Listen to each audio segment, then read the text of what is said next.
Bonjour chers auditeurs et chères auditrices, c'est Adam Jbilo qui vous parle. L'établissement Hilali Terga est très heureux de vous recevoir dans sa première édition de la radio scolaire pour l'année 2020-2021. Rapidement, je vous cite les grands titres de notre journal. Premièrement, Cambridge. Deuxièmement, Webinar. Les graffitis, Débat, Carrefour Orientation, New York Trip. Le concours de la lecture à voix haute, le passage de Monsieur Hilali à la radio et Interact Club. Les activités sportives, partenariat de Virtual Exchange, le vaccin Covid. Lors de notre journal, nous allons commencer par parler d'un sujet sans précédent, une actualité qui avait eu le jour le 19 février 2021. Vous savez, dans la langue anglaise au sein de notre établissement Hilali Terga, avant, nous enseignions l'anglais depuis la 4e année primaire. Désormais, nous l'enseignerons à partir de la grande section, et ce, en intégrant le programme Cambridge Assessment International Education. Ah bon? Et en quoi consiste ce programme? Eh bien mon cher, ce programme est très riche en avantages dont l'objectif principal est d'accompagner les élèves afin de leur offrir une bonne maîtrise de la langue anglaise à travers des approches et des pratiques qui ont fait leur preuve au niveau mondial. Et quels sont ces avantages? Les élèves auront l'occasion de passer un examen qui va leur permettre d'avoir un diplôme attestant de leur niveau d'anglais qui est reconnu à l'échelle internationale. Je cède la parole à Kinza. Thank you. I will talk now about webinar. Hilali Terga International School hosted lots of online webinars to talk about Moroccan success stories. We invited guests from all walks of life to shed some light on their professional, scientific, and technical expertise.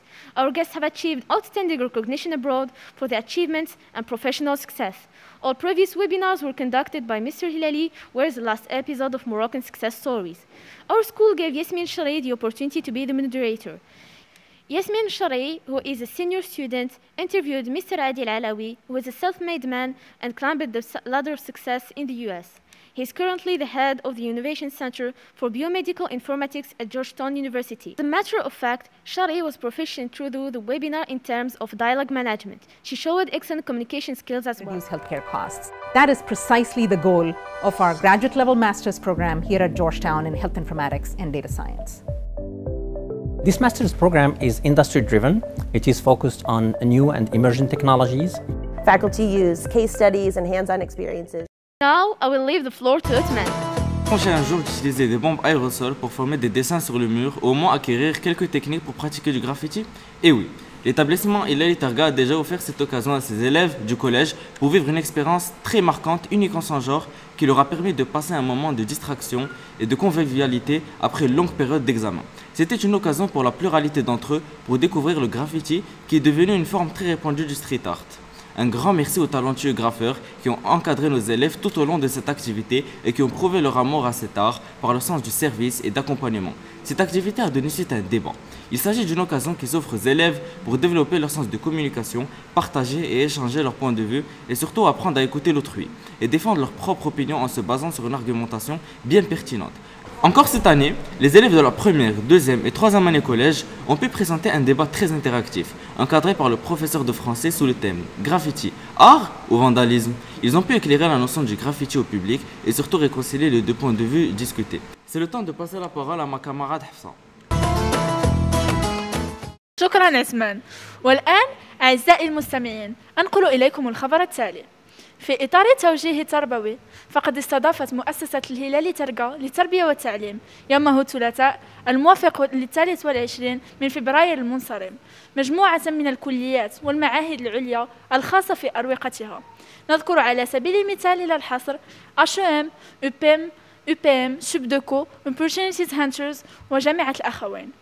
نظمت المؤسسة من خلال هذا الحدث لقاء تربويا لفائدة تلامذة المستويين الأولى والثانية بكالوريا بشعبتيها العلوم الرياضية والعلوم التجريبية. ولقد عرف اللقاء التربوي إقبالا واسعا وحماسا مفرطا من طرف التلاميذ من أجل التعرف على آفاقهم المستقبلية ورسم خطط استراتيجية لما بعد البكالوريا. وفي ختام هذا الخبر لا يسعني إلا أن أتقدم بالشكر الجزيل والامتنان الكبير لمؤسستنا الفذة على ما تقوم به من مجهودات جبارة من أجل إرضاء تلاميذها ومساعدتهم قدر الإمكان لنيل مبتغاهم. أما الآن فنمر إلى خبر آخر. قام السيد المدير فاروق الهلالي بمشاركة إذاعية ضمن برنامج بعد فبراير بإذاعة مراكش الجهوية يوم الثلاثاء 12 يناير 2021. من إعداد وتقديم الصحفي والإعلامي الأستاذ حسن بن منصور، رفقة الأستاذ خالد مجتهد بصفته مفتشا للغة الإنجليزية، والأستاذ المدن بصفته مفتشا للغة الأمازيغية. أهم لغة اليوم من أحب وكره من كره اللغة الإنجليزية.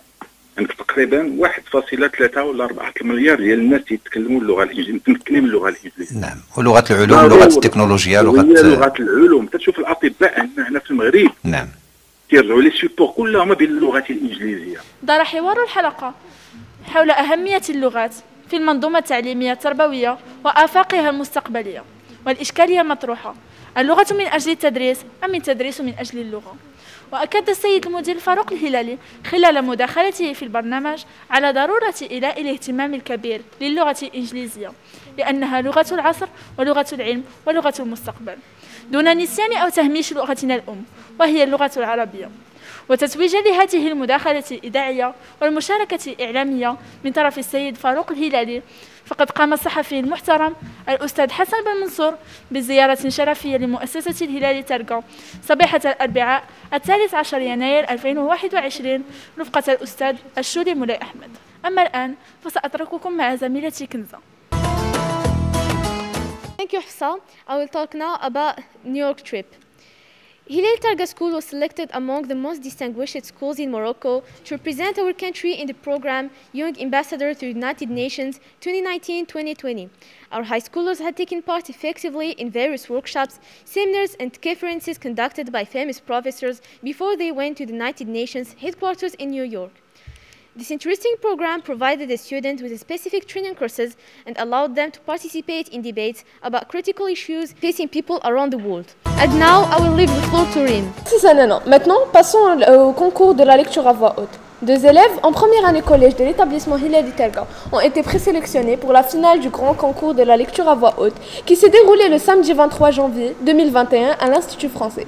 C'est un événement qui s'inscrit dans la 5e édition de la manifestation Les Nuits de la lecture, organisée par le ministère de la Lecture sous le signe Relire le monde. Toutes nos félicitations à notre élève Hamza Barah, qui a remporté le 3e prix de ce concours, dont l'objectif est d'encourager et favoriser la pratique de la lecture au sein de la ville de Marrakech et ses régions. Sur le volet sportif, plusieurs activités sportives ont marqué cette année. Citons en premier lieu le tournoi d'échecs, qui a eu lieu le 22 mars 2021, qui a réuni les élèves, les parents d'élèves, les professeurs et le staff administratif, sous l'encadrement de M. Aziz El Bounti et M. Youssef Abadi.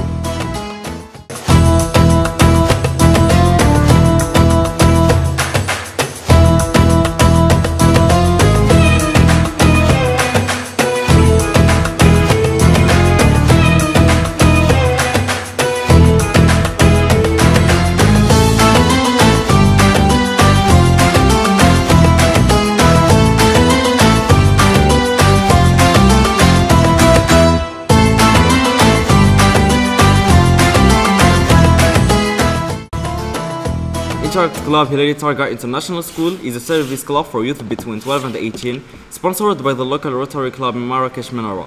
The club gives young people an opportunity to participate in fun and meaningful service projects while developing leadership skills and meeting new friends around the world.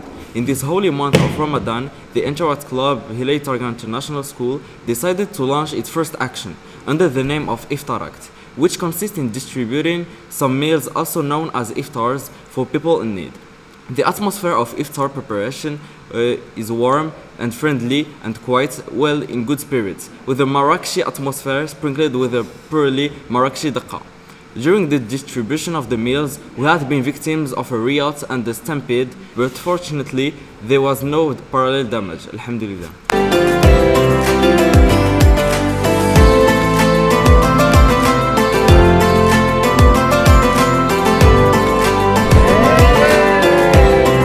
I give the floor to Rim.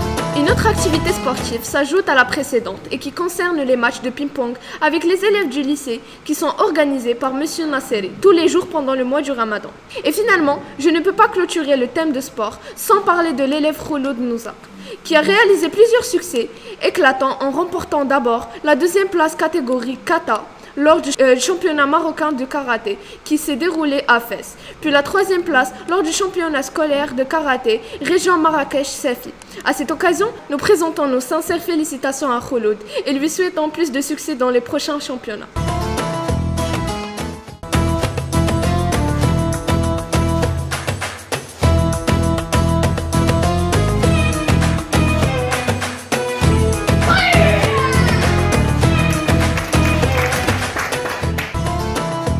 Le 28 avril était un jour assez spécial, le jour où l'établissement Hilali Terga a enfin signé le contrat de partenariat avec la Fondation internationale pour la formation et le développement, ainsi qu'avec Onslow Country District, concernant un projet international de développement durable, financé de The Steven Initiative, qui débutera à partir du mois de septembre prochain. Ce projet présentera une réelle opportunité de collaboration et d'échange entre les lycéens et d'autres étudiants des États-Unis. Tout de suite, je vous laisse avec mon camarade Adam Jbilou. Enfin, le vaccin est là. Et le Maroc se tient en ce qui concerne le vaccin dans le top 10 des pays qui ont relevé et réussi le défi de la vaccination. Ceci est bien expliqué. Dans le côté historique, le Maroc était toujours un modèle de bonne organisation et de réussite en vaccin. Et il est toujours aujourd'hui contre le Covid. En termes d'organisation et de participation citoyenne, la campagne de vaccination au Maroc a été très réussie. À ce jour, plus de 5,17 millions de Marocains ont reçu leur première vaccination dans 2888 centres, ajoutant que plus de 100 000 personnes sont vaccinées chaque jour. Welt a déclaré que le Maroc avait une longueur d'avance sur l'Europe. Il a souligné que le pays avait mieux répondu à la pandémie que ses voisins européens. Depuis le début de la pandémie et l'apparition du premier cas, le Maroc a adopté une stratégie agressive qui comprend la suspension des liaisons aériennes, la fermeture des écoles, la mise en place des mesures de confinement et l'adoption de l'obligation de porter des masques. Et a ajouté que le Royaume d'Arabie Saoudite avait également renforcé sa production locale des masques, équipé l'infrastructure de l'hôpital d'une nouvelle génération d'équipements, créé un hôpital de campagne et obtenu des quantités suffisantes de médicaments. Toujours dans le cadre du Covid, je cède la parole à mon ami Fatem Zara avec une interview. Merci Adam. Bonjour chers auditeurs et auditrices. Comme vous le savez, la campagne de vaccination contre le coronavirus a été officiellement lancée le jeudi 28 janvier au sein de notre royaume par Sa Majesté le roi Mohammed VI, que Dieu le bénisse, sous le thème « Je me protège et je protège mon pays ». Le royaume a commencé l'opération d'immunisation collective, devenant ainsi le premier pays d'Afrique en la matière. Notre souverain a donné le coup d'envoi de la campagne de vaccination en recevant au Palais de Fès une dose de vaccin anti-Covid-19. Depuis son lancement fin janvier, la campagne de vaccination avance à un rythme impressionnant au Maroc, qui a fait appel au laboratoire chinois Sinopharm et au britannique AstraZeneca et au russe Sputnik 5. Plus de 9 millions de Marocains sur 36 millions d'habitants ont déjà reçu au moins une dose de vaccin, soit l'équivalent de 25% de la population, dont 4 millions ont bénéficié de la seconde injection. L'OMS, l'Organisation mondiale de la santé, a même félicité le Maroc sur Twitter en disant qu'il compte parmi les 10 premiers pays qui ont réussi le défi de la vaccination contre la Covid-19. Les enseignantes et les enseignants font partie des premières personnes qui ont été vaccinées. Pour nous parler de cette opération, nous avons invité Mme Meriem Berge, une des enseignantes de notre établissement qui ont bénéficié de cette campagne de vaccination. Bienvenue Mme Berge, merci d'avoir accepté de répondre à mes questions. Je vous en prie. Alors on va commencer tout de suite si vous le voulez bien. Vous avez été parmi les premières personnes à recevoir le vaccin contre le coronavirus. Parlez-nous de l'objectif de cette campagne de vaccination. Très bien. Alors cette campagne vise à immuniser toutes les composantes du peuple marocain, de réduire puis d'éliminer les cas de contamination et de décès dus à la pandémie et de contenir la propagation du virus. L'espoir donc repose sur cette vaccination. Quelle est la population ciblée par cette campagne ?